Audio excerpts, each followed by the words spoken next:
Hello दोस्तों, नमस्कार। आज लेके आए हम संविधान का आपका नेक्स्ट पार्ट। और आज हम लोग बात करेंगे हड़प्पा सभ्यता की। किसकी बात करेंगे? हड़प्पा सभ्यता की। इसे सिंधु घाटी सभ्यता भी कहा जाता है। क्या कहते हैं? सिंधु घाटी सभ्यता। ये सभ्यता जब रेल की पटरियां बिछाई जा रही थी ना, उस टाइम पे मिली थी। पूछता है कभी कैसे मिली थी, ठीक है। और सिंधु सारी जो सभ्यता थी उसके बारे में सर्वप्रथम जो बताया था वो 1826 में चार्ल्स मैसन ने बताया था। किसने बताया था? चार्ल्स मैसन में, ठीक है। और जो जॉन मार्शल ने उनके निर्देश पर, जॉन मार्शल थे ना, उनके निर्देश पर राय बहादुर जो दयाराम साहनी थे, उन्होंने क्या करी थी? खुदाई कराई थी। 1961 में हुई थी, ठीक है। इसे सैदब घाटी सभ्यता या कांस्यकालीन सभ्यता भी कहा जाता है। इसे सैदब सभ्यता भारत में प्रथम नगरीय क्रांति माना गया है। पूछा सबसे प्राचीन भारत की सभ्यता कौन सी है, तो आप कौन सी बताएंगे? सिंधु घाटी सभ्यता थी, ठीक है। सिंधु घाटी सभ्यता का जो विस्तार है भारत से पाकिस्तान के विभिन्न क्षेत्रों में पाया जाता है। और लगभग यहाँ 1400 स्थलों की जानकारी मिली थी। कितनी मिली थी? 1400, ठीक है। इसे ध्यान रखना। पूछता कि जो सिंधु सभ्यता है उसके जो सीमा थी, मतलब सीमा कैसी थी, तो आप बताओगे त्रिभुजाकार थी। आप नोट कर लें ये सारी जानकारी, ठीक है।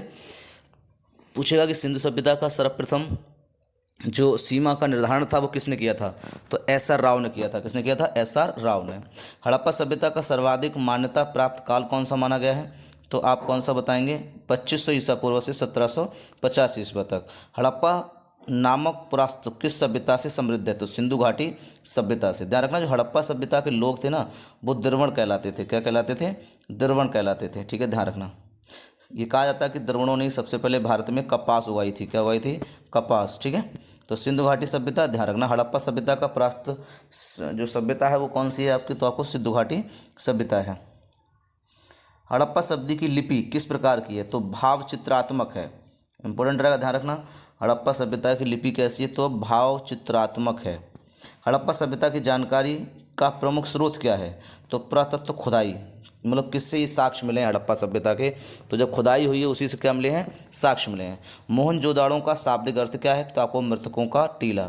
ये सिंधी भाषा में से बोलते हैं, यानी सिंधी भाषा में इसका अर्थ क्या है, तो आप कहोगे मृतकों का टीला, ठीक है। ध्यान रखना है। सिंधु सभ्यता किससे संबंधित है, तो आप कहोगे ऐतिहासिक युग से है या ऐद्य ऐतिहासिक से है, यानी प्रोटो हिस्ट्री एज से है, ठीक है। मूर्ति पूजा का आरंभ कब माना जाता है, तो आप कहोगे पूर्व आर्य काल से माना गया है। मूर्ति पूजा का ये लोग करते थे, ये कहाँ से माना गया? पूर्व आर्य काल से माना गया है। सिंधियों ने पहली बार तांबे से टीन मिलाकर कांसा तैयार किया था, इसलिए इसे कांस्यकालीन युग सभ्यता भी कहता है। तो आपको बताया था कि इसमें तांबा मिलाया टीन में, है ना, और एक धातु तैयार की, इसे क्या बोला? कांसा बोला गया है। इसलिए इसे कांस्य योगीन सभ्यता बनाया था, क्योंकि इसी में सर्वप्रथम क्या हुआ? कांस का यूज हुआ था, कांस का प्रयोग हुआ था, कांस्य का प्रयोग हुआ था। क्योंकि इस टाइम पे ये लोग तांबे और टीन का यूज नहीं करते थे, किसका करते थे? कांस्य का करते थे।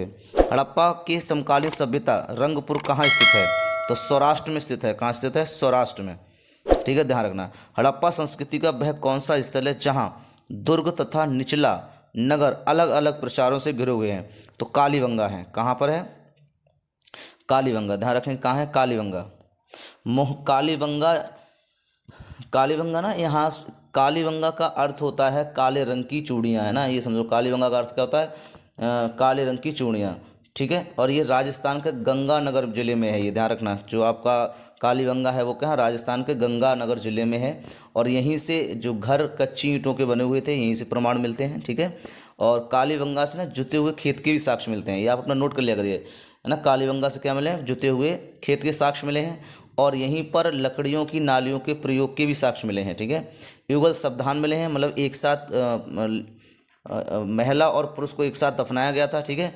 और मकानों में एक पल्ले वाला दरवाजा कहाँ से मिला? कालीबंगा से मिला है, ठीक है। ध्यान रखना इसको।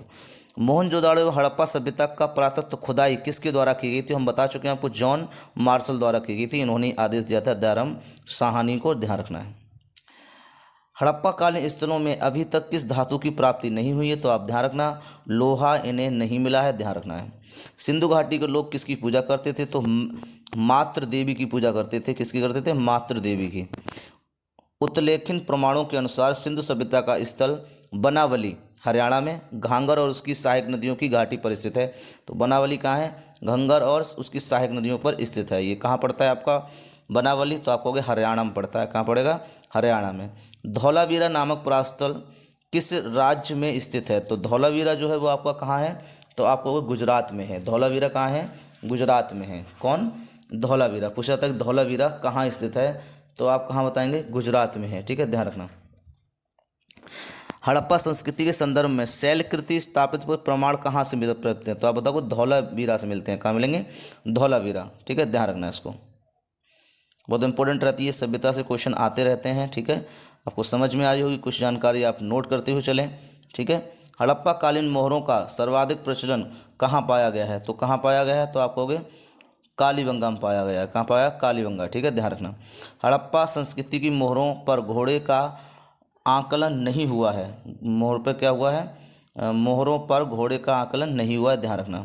आधुनिक देवनागरी लिपि का प्राचीन रूप क्या है? तो आपको ब्राह्मी लिपि है। कौन है? ब्राह्मी लिपि से ही बन के आई थी। कौन? ब्राह्मी लिपि से ही कौन बना था? तो आप कहोगे कौन बना था? आप ध्यान रखना। तो ब्राह्मी लिपि से क्या बनी थी आपकी? तो ब्राह्मी लिपि से देवनागरी बनी है। क्या बनी है? देवनागरी। ठीक है, ये आपको ध्यान रखना है। नेक्स्ट बात करते हैं, विश्व में सबसे पहले कपास की खेती आरंभ कहाँ की गई? तो भारत में की गई थी। किसके द्वारा की गई थी? तो आप किसके द्वारा बता देंगे? तो आप कहोगे द्रविड़ों के द्वारा की गई थी। द्रविड़ कौन थे?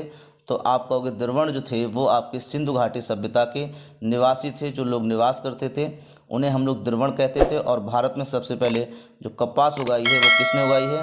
तो आप कहोगे द्रविड़ों ने उगाई है। ठीक है, तम्बाकू की अगर बात करता है तो तम्बाकू किसने उगाई थी? तो आप कहोगे जो पुर्तगाली थे उन्होंने सबसे पहले क्या उगाई थी? तम्बाकू उगाई थी। क्या उगाई थी? तम्बाकू। ठीक है, ये आपको ध्यान रखना है। नेक्स्ट बात करते हैं हम लोग, सैदव सभ्यता समकालीन मिस्र की सभ्यता की नील नदी के तट से विकसित है। जैसे सिंधु नदी पर कौन विकसित है? आपकी सिंधु सभ्यता है। ऐसे ही नील नदी पर मिस्र की सभ्यता है। ये दोनों क्या है आपकी मानी गई हैं? सेम मानी गई हैं। ठीक है, ये आपको ध्यान रखना है। नेक्स्ट बात करते हैं, सिंधु घाटी सभ्यता में संबंधित वृषभ मुद्रा किस पुरातत्व स्थान से प्राप्त हुई है? तो आप कहोगे मोहनजोदाड़ो से हुई है। कहाँ से हुई है? मोहनजोदाड़ो से, जिसको हम लोग सिंधी भाषा में क्या कहते हैं? मोहनजोदाड़ो को मृतकों का टीला बोलते हैं। ठीक है, आपका मोहनजोदाड़ो से बहुत सारी चीज़ें प्राप्त हुई हैं। उसमें आपका सबसे बड़ा जो है वो स्नानागार हुआ है। स्नानागार वो आपका कहाँ से मिला? मोहनजोदाड़ो से। सबसे बड़ा अन्नागार मोहनजोदाड़ो से मिला है। इसकी खुदाई किस वो 1922 में हुई थी। राखलदास बनर्जी ने की थी। किसने की थी? राखलदास बनर्जी ने।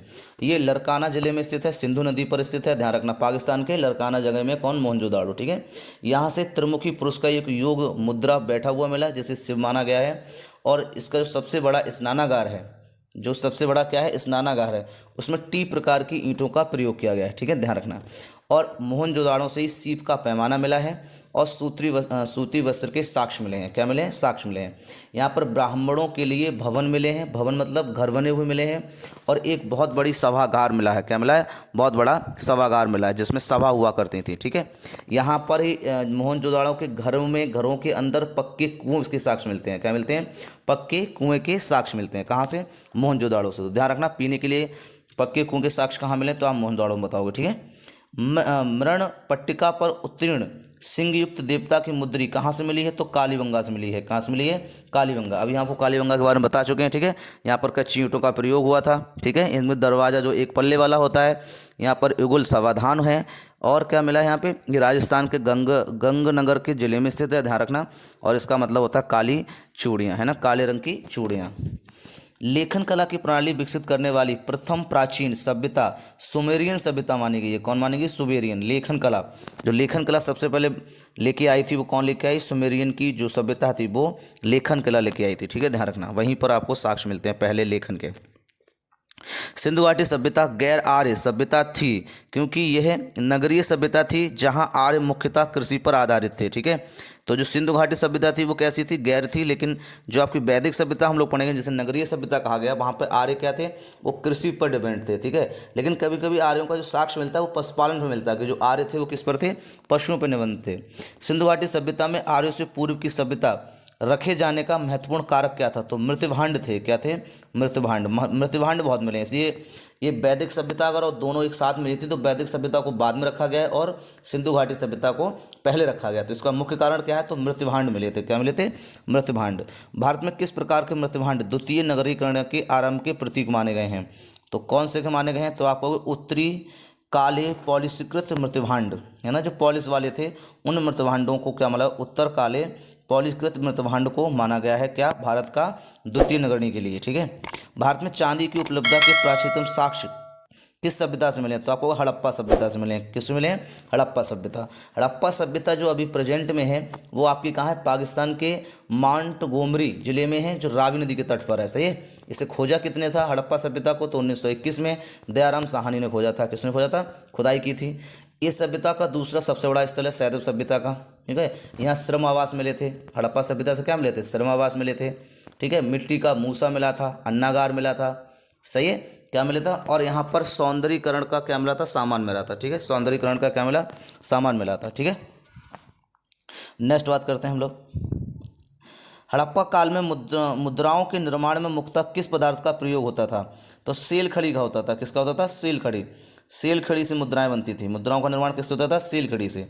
ठीक है, ध्यान रखना इसको। नेक्स्ट हम लोग बात करते हैं हड़प्पा सभ्यता की सीमाएं कौन कौन सी? तो आलमगीरपुर था, ये उत्तर प्रदेश में पड़ता है, ये पूरब में था। ठीक है। और ऊपर जम्मू कश्मीर था, जो मांडा था, मांडा माना जाता है जम्मू कश्मीर अभी वर्तमान में, तो ये उत्तर में था। सुतकोंडा जो था बलूचिस्तान पाकिस्तान में था। और दायमाबाद ये महाराष्ट्र में था। क्या था? दायमाबाद महाराष्ट्र में था। ठीक है। इसको हम लोग एक बात करते हैं। आलिमगीरपुर है ना, वो सैदव सभ्यता का पूर्वी सीमा का स्थल था। क्या था? पूर्वी सीमा का स्थल था। ठीक है। और ये उत्तर प्रदेश के मेरठ जिले में है, जो यमुना नदी के हिंडन तट पर स्थित है। यमुना नदी की सहायक नदी जो हिंडन नदी है ना, उस पर है। कौन? आलमगीरपुर उत्तर प्रदेश के मेरठ में है। और नदी का नाम क्या है? तो आपको हिंडन है, जो किसकी सहायक नदी है? यमुना की सहायक नदी है। ठीक है। मांडा की बात करते हैं तो ये आपका जम्मू कश्मीर जिले के अखनूर तहसील में है। कहाँ है? अखनूर तहसील में। और चिनाव नदी के तट पर है। कहाँ है? चिनाव नदी के तट पर है मांडा। ध्यान रखना है इसको। ठीक है। सुतकोड़ा की हम लोग बात करते हैं, ये अरब सागर से कुछ दूर पर ईरान सीमा के पूर्व हिस्सा में स्थित था। और इसमें जो दशक नदी थी उस पर स्थित है ये ना।